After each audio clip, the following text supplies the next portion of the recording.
Hello mga kababayan, ito po si Rene itong Bayeta. Pangalan ko po ay Rene Bayeta. So ang aking channel is Rene Bay. Paki-subscribe na lang at saka isang like doon sa mga videos ko. Masaya na ako dyan. Okay po. Magandang araw ng linggo kung saan dako man kayo sa mundo. Magandang gabi, magandang hapon o ano pa man. Pag-usapan ho natin ngayon kung naniwala ba tayo sa mga sorbe-sorbe. Ito po, yung sorbe-sorbe, yan. Paniwalaan natin yon o hindi, pero wala na tayong magagawa dyan sa mga nagaganap sa ating lipunan. Kaya nga, no, ngayong linggo, nababalitaan natin na bumulusok pababa itong trust rating ng ating Pangulo. Pero ganun pa man kahit pa sabihin natin na ilang negative, ah, below sa ano pa, kumbaga sa temperature pa, freezing point na talaga, wala tayong magagawa dahil siya ay pangulo pa rin natin, 'di ba? So, pag-usapan ho natin ngayon patungkol ho dito, bakit nga bumulusok pababa yung, trust rating ng ating pangulo? Wala namang ibang masisisi siguro, hindi naman siguro nadadali siya dahil siya ay sinisiraan. So, bago tayo magpatuloy diyan, tingnan muna natin itong balita, itong, survey, bakit ito bumaba ang trust rating ng ating pangulo. Bumulusok sa -3 ang net trust rating o tiwala ng mga Pilipino kay Pangulong Bongbong Marcos. Base po sa pinakahuling survey ng SWS. Tumaas naman ang kay Vice President Sara Duterte. Ang paliwanag ng kumpanyang nagkomisyon sa survey sa pagtutok ni Darlene Cai.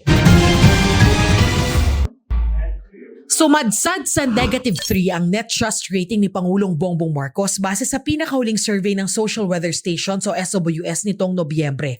Mas mababa yan sa +7 net trust rating noong Setyembre at sa +18 noong Hunyo.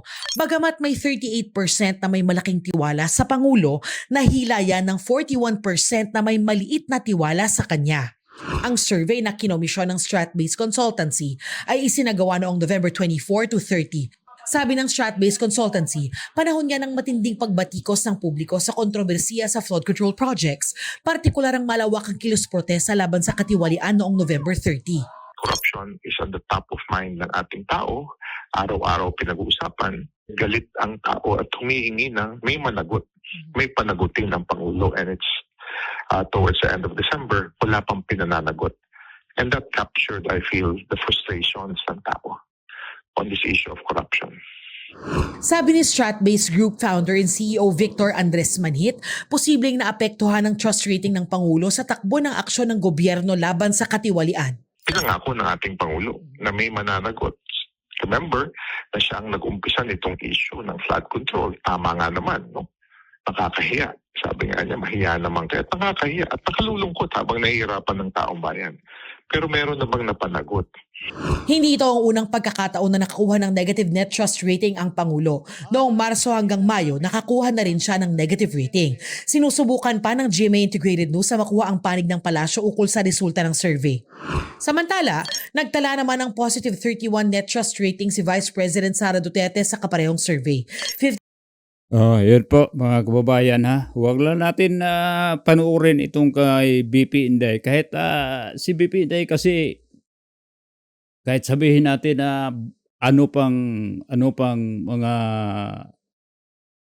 paninira nila, hindi naman talaga bababa yung rating ni BP Inday na ganun kababa compare sa ating Pangulo ngayon.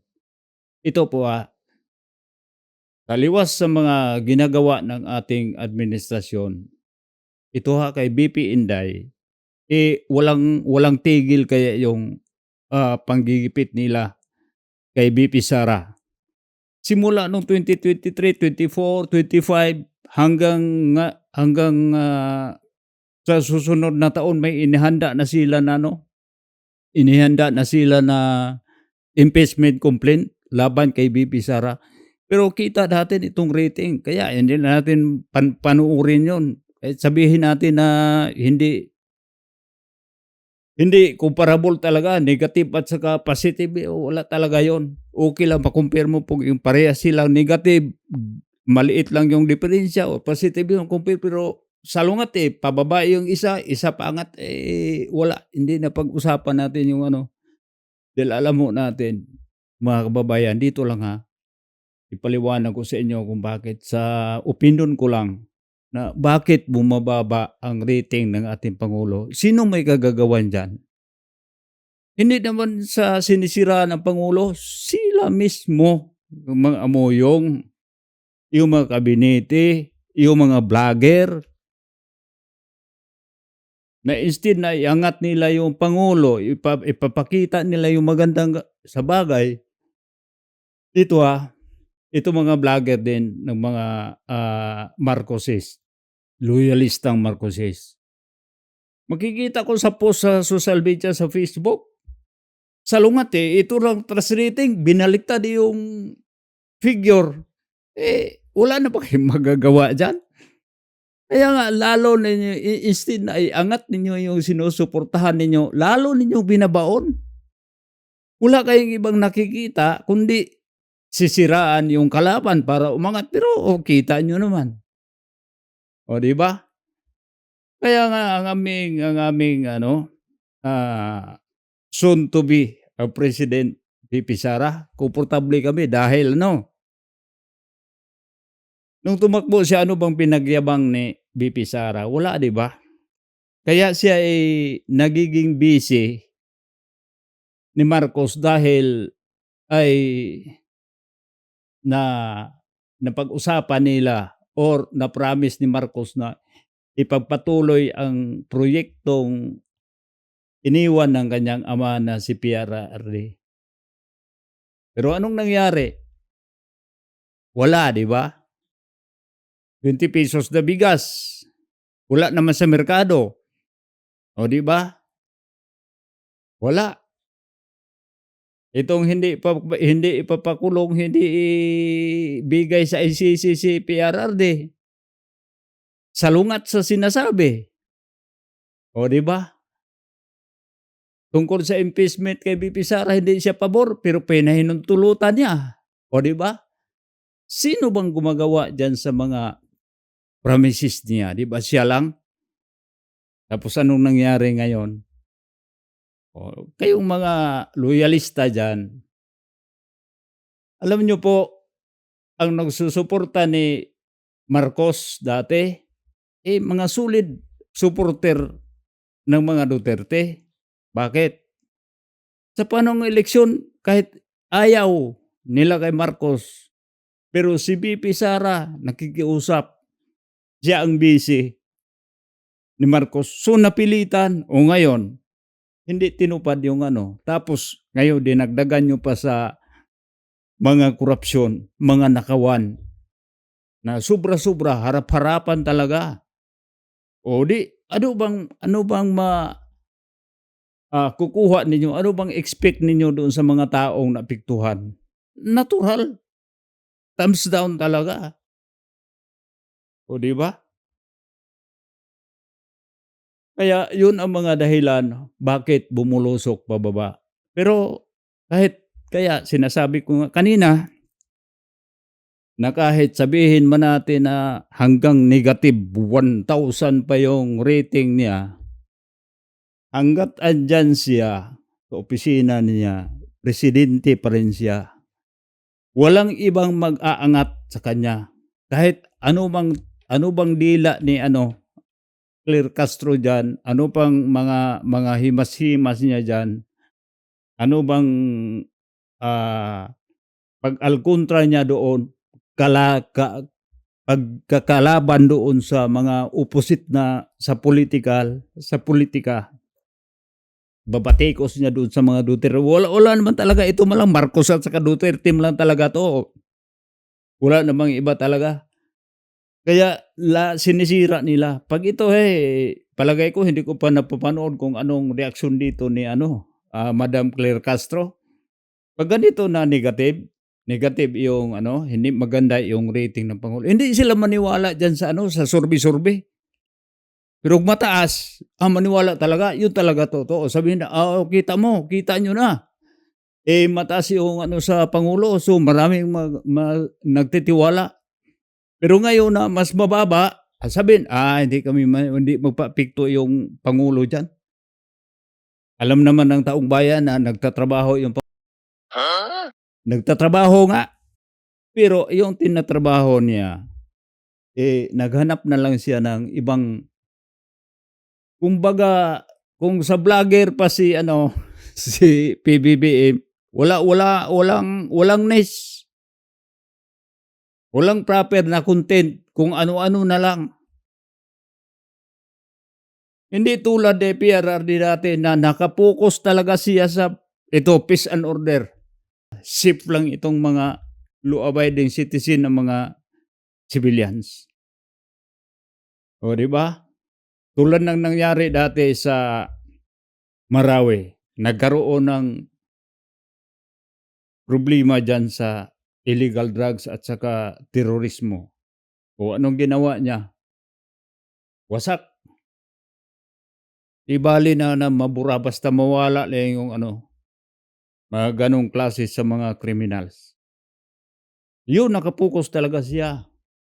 Peace and order, tapos build.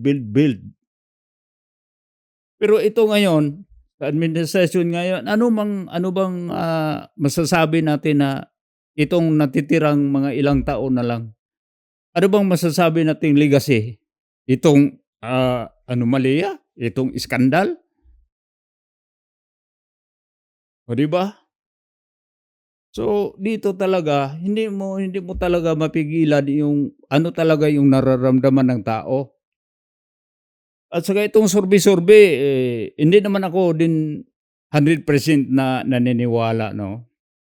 Dahil yung patungkol kay Senator Marcolita. Kaya nga napapanood ko pa rin si Senator Marcolita, sinasabi niya hindi siniwala sa survey dahil dati yung sa panahon ng kampanya, kulilat sa survey. Alam mo na yung survey yun, maliban lang sa maayos yung pagsusurvey. Bias naman kayo, mga taga-survey. Ito lang, para lang pinagbigyan ninyo na ito. Para lang kayong pinagpainit yung mga tao para magiging may isyo. Pero kahit ano pa namang sabihin yung mga tao, hindi na malilinlang dyan sa pasurvey nyo. Sabihin natin, ganon, bababa, ganon. Tapos yung mga hindi pure na solid Duterte supporter, tatalo-talon, bababa na. Iwan ko ngayon kung bababa ang rating. Presidente pa rin. Diba? Himas pa rin niya ang budget ng Pilipinas. Ilang trilyon ngayon ang budget? 6 trillion plus yung budget sa buong Pilipinas natin. Yun ang pirang gagastusin natin sa ating para ikot ang ating Dasal lang natin na yung nakawan sa 2025, sana sabihin natin na hindi naman mawawala na walang nakawan ngayong 2026 na budget. Meron pa rin din yun. Dahil yung mga magnanayong nagnakaw noon dating sa 2025, andyan pa rin. Hindi pa sila tapos. Ang laki-laki ng iskandalo nila. Kaya nga, maraming butas talaga itong mga ginagawa nila sa administrasyon. Kaya kayong mga amoyong din mga sekretaris, ayusin ninyo. Yung mga advice yung nang mabuti itong Pangulo natin para hindi masyadong mapahamak tuloy Sinasabi na nga ni pambansang ate, yun ang problema talaga. Pag mahaluan na ng ibang chemical yung utak mo, kahit sabihin naman natin mga naman siguro itong mga secretaries niya, itong mga advisors niya, mga matitino naman. Pero kahit anong tino pa, tapos yung sinabihan mo hindi naman masyadong matino, at saka hindi naman kursunado doon sa sinasabi mo, wala pa ring epekto. Pero ganun pa man, wala na tayong magagawa. Presidente na natin. So, titiis-tiisin na lang natin muna para itong sa sinasabi ko na dati, para tayong pinaparusahan ng Panginoon ang ating Pilipinas. At alam naman ng Panginoon na talagang faithful tayo sa Kanya, nanampalataya tayo sa Kanya, pero binigyan pa ang pagkakataon ang demonyo para tayo ay ilagay sa ganong sakuna, ilagay sa sakripisyo. Kumbaga, tinitest kung gaano ba katatag. Pero ang problema kasi ito pa kasing medyo pinaka-leader sa ating bansa, pinakatatay sa ating bansa ang ginamit para tayong mga anak ng Pilipinas ay mapahirapan. Kaya hanggang dito lang po, ito po si Rene Bay. Bye-bye, see you next time.